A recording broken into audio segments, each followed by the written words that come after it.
हर हर महादेव मित्रों, आखिर मरते हुए कर्ण ने भगवान शिव को किस वस्तु का दान दिया जिससे भगवान शिव कर्ण को अपनी गोद में बिठाकर फूट फूट कर रोने लगे। और कौन सा वरदान कर्ण को उनकी मृत्यु पर दिया था।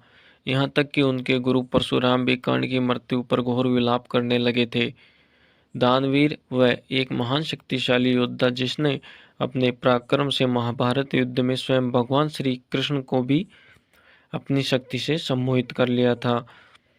जिसके पास अमर कवच कुंडल न होते हुए भी वह पांडव व उनकी सेना को बहुरूपी आवरण में डाल दिया था।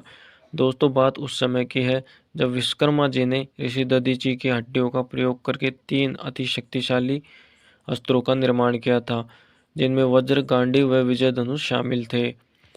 विजय धनुष स्वयं भगवान देवादिदेव महादेव ने असुरों के विनाश हेतु अपने पास रख लिया था। एक बार उन्होंने अपने पाशुपता अस्त्र को इसी विजय धनुष पर रखकर असुरों का संहार किया था, जिस कारण इसकी शक्ति पहले से अधिक हो गई थी। उस घटना के बाद यह धनुष इंद्रदेव ने लेकर असुरों का संहार किया था। असुर दानव दैत्य इंद्र से ज्यादा उस विजय धनुष से डरा करते थे। इंद्र के बाद यह परशुराम को इंद्रदेव ने दिया, क्योंकि परशुराम बहुत बड़े शिव भक्त थे। इसी धनुष और अपने फरसे के सहायता से उन्होंने 21 बार क्षत्रियों को क्षत्रिय विहीन इस धरती से किया था। जब कर्ण परशुराम से शिक्षा प्राप्त करने आए थे तो छल द्वारा उन्होंने शिक्षा प्राप्त की थी। कर्ण इतने लगन होकर शिक्षा ग्रहण करते कि परशुराम जी भी उन्हें अपना प्रिय शिष्य मानने लगे थे। और कर्ण के पराक्रम व मेहनत से प्रसन्न होकर उन्होंने विजय धनुष कर्ण को दे दिया था।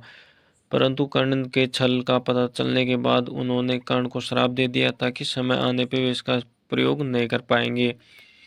जब महाभारत का युद्ध हुआ तो कर्ण ने अकेले पांडवों की सेना को ज्यादातर हिस्सा क्षतिग्रस्त कर दिया था। युद्ध के 17वें दिन जब अर्जुन को मारने वे विजय धनुष का प्रयोग करने वाले थे, परंतु उनका रथ का पहिया धरती में घुस गया और विजय धनुष को वे अपने रथ में भूलकर अपने रथ का पहिया निकालने लगे। श्री कृष्ण ने कहा था, जब तक कर्ण के पास विजय धनुष है तब तक उसे मारना असंभव है। और श्री कृष्ण के संकेतानुसार अर्जुन ने तीर चलाकर कर्ण को मारा था। जब यह बात परशुराम जी को पता चली तो दौड़ते दौड़ते आए और कर्ण को देखकर कहने लगे, मुझे माफ करना पुत्र, मेरे श्राप के कारण तुम्हारी यह दुर्दशा हुई है। जिसके बाद उन्होंने विजय धनुष को देवादिदेव महादेव का आह्वान कर उन्हें लौटाने को कहा। और कर्ण ने अपने गुरु की बात सुनकर विजय धनुष शिव जी को लौटा दिया था, जिससे प्रसन्न होकर शिव जी ने कहा कि जब तक इस दुनिया में वीरों का नाम आएगा उसमें तुम्हारा नाम सर्वोपरि होगा। इसके बाद कर्ण वीर गति को प्राप्त हो गए।